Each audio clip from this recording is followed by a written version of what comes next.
నమస్తే, welcome to Y7 news. Shanigaram గ్రామానికి చెందిన సింగిరాల శ్రీనివాస్ నాయ బ్రాహ్మణ కుటుంబంలో పుట్టి చిన్నప్పటి నుంచి ఆధ్యాత్మికంగా గురువులకు ఆకర్షితులై గురువులు సూచించిన మార్గంలో జీవనం సాగిస్తూ ఉన్నాడు.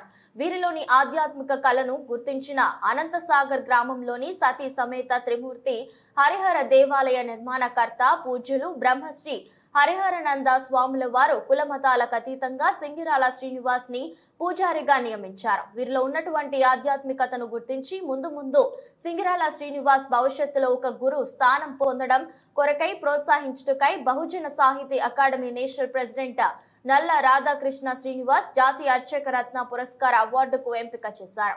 శ్రీనివాస్ మాట్లాడుతూ తనకు ఈ అవార్డు ఇస్తున్నందుకు రాధాకృష్ణ అలాగే 2 తెలుగు రాష్ట్రాల్లో ఇంతటి గుర్తింపు వచ్చేందుకు సహకరించిన నాయ బ్రాహ్మణ సంఘం జిల్లా అధ్యక్షులు కొత్వాల్ యాద నరేందర్ లకు కృతజ్ఞతలు తెలుపుతూ వారి రువురికి రుణపడి ఉంటానని తెలిపారు. కొత్వాల్ యాద నరేందర్ శ్రీనివాస్ ని అభినందిస్తూ భవిష్యత్తులో మరెన్నో ఉన్నత శిఖరాలకు ఎదగాలని, ఇలాంటి అవార్డును సొంతం చేసుకోవడం సంతోషంగా ఉందంటూ శుభాకాంక్షలు తెలిపారు. ఒక ఆనవాయితీ నడుస్తా ఉన్నది. మరి దాన్ని అధిగమిస్తూ మరి వారు ఈరోజు ఒక నిమ్న వర్గాల నుంచి, ఒక వెనుకబడిన వర్గాల నుంచి వచ్చి కూడా ఇలా వారు అర్చక వృత్తిలో కొనసాగుతున్నారంటే ఇలా బహుజన సాహిత్యంలో కోరుకుంటున్నదే.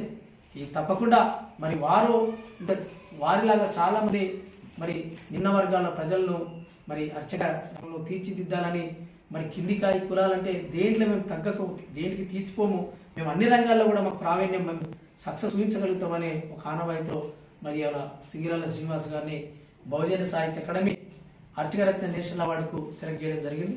మరి ఈ వారి హైదరాబాద్లోని బహుజన సాహిత్య అకాడమీ జాతీయ కార్యాలయంలో ఈ లెటర్ని అందివ్వగా ఈ యొక్క అవార్డును ఫిబ్రవరి 11వ తారీఖున ఆంధ్రప్రదేశ్లోని తిరుపతిలో నిర్వహించే సౌత్ ఇండియా బహుజన రైటర్స్ నేషనల్ కాన్ఫరెన్స్లో వారికి అవార్డును ప్రదానం చేయనున్నాము. మరి వారికి వారుగానే మరి ఈ అవార్డు గురించి బహుజన సంగతి తెలుసుకొని మరి సంస్థకు సోషల్ మీడియా ద్వారా అప్రోచ్ అయినటువంటి మరి వారిని అభినందిస్తూ, ఎందుకంటే ఇవాళ సోషల్ మీడియాలో చాలా విషయాలు వస్తాయి, ప్రజలు ఏం అవసరమో వాటిని పసిగట్టడం లేదు, అనవసరమైన కాలక్షేప విషయాలు చూస్తారు. మరి వారు బహుజన సంగతి తెలుసుకొని ఇలా సంస్థకు అప్లై చేసుకొని వారి నేషనల్ అవార్డుకు సెలెక్ట్ అయ్యేందుకు బహుజన సాహిత్య నేషనల్ కమిటీ తరఫున శ్రీనివాస్ గారికి శుభాకాంక్షలు.